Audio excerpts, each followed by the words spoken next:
سر پہلا آپ لوگوں نے دیکھا کہ ایران امریکہ کی جنگ میں آپ لوگوں نے بڑا ساتھ دیا، مذاکرات کی ٹیبل پر بیٹھے لیکن نہیں ہو سکے، اب دوبارہ سے مذاکرات ہونے جا رہے ہیں، کیا سمجھتے ہیں کہ کیا لائے عمل ہوگا؟ پھر سے پاکستان جو ہے وہ اپنا نام روشن کر پائے گا ان دونوں کے درمیان مذاکرات؟ کیونکہ یہ تھوڑی سی کریکشن کر لیں کہ ہم نے نہیں،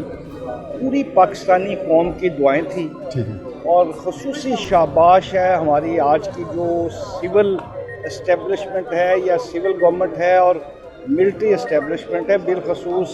جنرل عاصم منیر صاحب۔ آپ نے لاسٹ ایام میں دیکھا ہے کہ دن رات باوجود اس کے کہ بھی ہمارے وزیر خارجہ صاحب گرے، ان کو بازو فریکچر ہوا، لیکن اس کے باوجود بھی اسحاق ڈار صاحب، آنریبل پرائم منسٹر صاحب اور ہمارے chief of army staff Asim Munir صاحب دن رات کوشش کر رہے ہیں، اور یہ پاکستان کی یہ کوشش اس وقت پوری دنیا اس کو سراہ رہی ہے اور مان بھی رہی ہے۔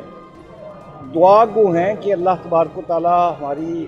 ان قائدین کی کوششیں رنگ لائیں اور دنیا میں امن ہو۔ پوری دنیا کی نظریں ان مذاکرات پہ ہیں، ان ایفرٹس پہ ہیں، اور سارے ممالک اس ایفرٹ پہ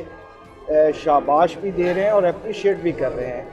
امید ہے کہ بھی مخلصانہ کوشش کی وجہ سے دنیا میں امن آئے گا۔ افتخار صاحب، نو ڈاؤٹ کہ پوری دنیا، پورا پاکستان اور اس کے علاوہ پاکستان مسلم لیگ نون خود اس چیز کو مانتی ہے کہ ہم لوگ جو ہے وہ بہت بڑی ایفرٹ کر رہے ہیں، لیکن یہاں پر بات کر لیتے ہیں پی ٹی آئی کی۔ وہ کہہ رہے ہیں کہ ایک طرف آپ لوگ مذاکرات، دوسری طرف پاکستان میں مہنگائی، بجلی مہنگی، پیٹرول مہنگا، تو وہ تو ابھی بھی تنقید آپ کے اوپر ہی کر رہے ہیں، وہ دوسری چیزوں کو مد نظر نہیں رکھ رہے۔ گزارش یہ ہے کہ آپ 3 – 3.5 سال پیچھے چلے جائیں، آپ دیکھیں کہ پاکستان دنیا میں کہاں پہ کھڑا تھا۔ ہم تو تنہائی کا شکار تھے، کوئی ملک، وہ ملک جن کو دنیا پوچھتی نہیں وہ بھی ہمیں لفٹ نہیں کرواتے تھے۔ ڈیفینیٹلی تو ہمارے لیے تو میں تو کہتا ہوں کہ اللہ تبارک و تعالیٰ کا ہم پہ بہت بڑا احسان ہے، پاکستان پہ احسان ہے، پاکستان کے لوگوں پہ احسان ہے اللہ کا، کہ آج اللہ نے ہمیں اپرچونٹی دی کہ ہم دنیا کی جو ورلڈ پاور ہے، اس میں کوئی دوسری رائے نہیں ہے کہ امریکہ ورلڈ پاور ہے، اور ایرانی ایک زبردست دبنگ قوم ہے کہ ان کی جنگ، اور جس جنگ نے اس پورے خطے کو ڈسٹرب کر دیا ہے، یہاں پہ پریشانی ہے، بے چینی ہے، تو ان کی وجہ سے آج اس پورے خطے کی جنگ ختم ہونے جا رہی ہے، تو ان کو اللہ کا بڑا احسان ہے۔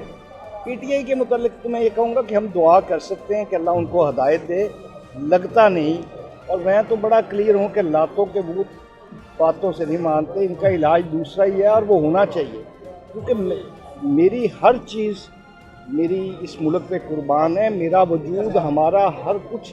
اس ملک کی وجہ سے۔ افتخار صاحب، آپ یہاں پہ بھی پی ٹی آئی کو جوڑنے کی کوشش کر رہے ہیں، ایک طرف آپ ورلڈ کو آپس میں جوڑوانے کی کوشش ایران امریکہ کے، تو ان کو بھی ساتھ بٹھا لیں، مذاکرات کر لیں، ٹیبل ٹاک پہ ذریعے کوئی حل نکال لیں، کیوں نہ پاکستان کی خاطر یہ بھی ایک قدم آپ آگے بڑھا لیں۔ آپ دیکھیں نا کہ جتنی پاکستان کی میچور پولیٹیکل قیادت ہے، بے شمار مرتبہ انہوں نے پی ٹی آئی کی جو قیادت ہے، چاہے وہ اے کیٹیگری کی ہے یا بی کیٹیگری کی ہے، ان کو ڈائریکٹ انڈائریکٹ اس بات پہ قائل کرنے کی کوشش کی ہے کہ بھی ملکی معاملات، اور خاص طور پہ دیکھیں میں ووٹ لے کے آیا ہوں پبلک کو فیسلیٹیٹ کرنے کے لیے کہ ہم پبلک کے لیے کچھ کریں، تو لیکن اگر ایک ہی بندے کے گرد یہ گھومتا رہے گا سلسلہ، اور یہ سلوگن ہوگا کہ بھی اگر وہ بندہ نہیں تو پھر ملک بھی نہیں، پھر میرے خیال میں خیر کی توقع نہیں ہے۔ بہت شکریہ افتخار صاحب، تھینک یو سو مچ۔